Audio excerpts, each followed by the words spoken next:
नमस्कार, बुलेटिन में आपका स्वागत है। मैं हूं आपके साथ जीनत सिद्दीकी। इस बुलेटिन की शुरुआत बड़ी खबर के साथ करते हैं। नोएडा से बड़ी खबर है, डीएनडी का जिक्र करेंगे। यहां पर होर्डिंग गिर गई है, टोल प्लाजा पर लगी होर्डिंग जो है वो गिरी है। होर्डिंग गिरने से ट्रैफिक रुक गया है दोनों तरफ का और लंबा ट्रैफिक जाम। हादसे में किसी को चोट नहीं आई है।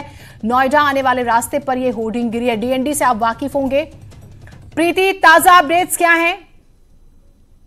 बिल्कुल, मैं आपको बता दूं कि ये जो होर्डिंग है कि हम नोएडा से डीएनडी की तरफ जाते हैं, जब हम नोएडा से दिल्ली जाते हैं तब ये रास्ते में जो नोएडा डीएनडी से पहले पड़ता है वहां पर ये होर्डिंग गिरी हुई है। और अभी ताजा अपडेट जो है वो वहां पे जो पुलिस प्रशासन के लोग हैं वो वहां पे पहुंच चुके हैं और इस होर्डिंग को रास्ते से हटाने का काम शुरू हो गया है, क्योंकि इस होर्डिंग के गिरने की वजह से जो रास्ता है, जो सड़क है वो जाम हो चुकी है, जिसकी वजह से आवागमन के लिए दिक्कत हो रही है। और अभी जो है वो ऑफिस बंद होने का टाइम है अभी। प्रीति ठीक एक चीज और बताइएगा, अगर बाकी दिनों की तरह हम ये लॉकडाउन से पहले की स्थिति देखें और जिस तरह से आना जाना होता था यहाँ से हमेशा बिजी रूट, तो बड़ा हादसा भी हो सकता था।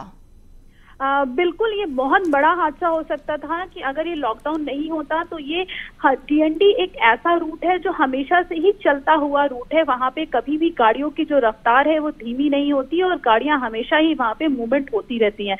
तो एक बड़ा हादसा हो सकता था, लेकिन इस समय भी लॉकडाउन में भी एक बड़ा हादसा हो सकता था, क्योंकि लॉकडाउन में भी नोएडा की अगर हम बात करें या दिल्ली की बात करें तो मोस्टली जो शॉपिंग मॉल्स हैं, मंदिर हैं, फैक्ट्रियां हैं, ऑफिसेस हैं, वो मोस्टली जो ऑफिस ये सब चीजें जो हैं वो खुल चुकी हैं। तो सुबह का टाइम लोगों के जाने का होता है और इस समय लोगों के घर वापसी जाने का टाइम होता है। ये वही टाइम है, पीक टाइम है। तो इस समय भी ये हादसा बड़ा हो सकता था, लेकिन शुक्र यही रहा कि कोई भी इसकी चपेट में नहीं आया। शायद इसकी वजह ये हम कह सकते हैं कि इस समय तेज बारिश हो रही थी, तो बारिश से बचने के लिए अक्सर लोग क्या करते हैं कि किसी पुल के नीचे या किसी चीज के नीचे खड़े हो जाते हैं। तो शायद इस वजह से भी वहां पे गाड़ियों की जो रफ्तार थी वो थोड़ी धीमी थी।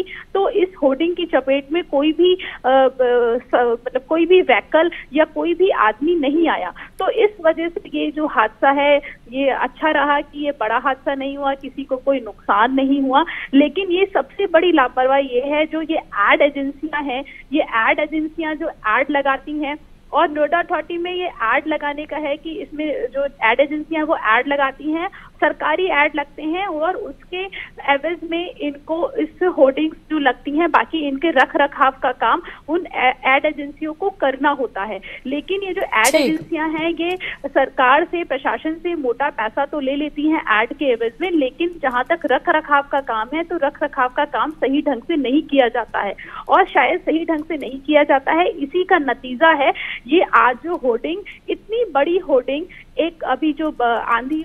ठीक प्रीति, बहुत शुक्रिया। बड़ा हादसा हो सकता था, कुछ लापरवाहियां भी किस तरह से, और क्योंकि हम देख रहे हैं कि अभी आम दिनों की तरह आवागमन नहीं है, तो शुक्र की बात है कि कोई जानी या माली नुकसान बहुत बड़ा नहीं हुआ।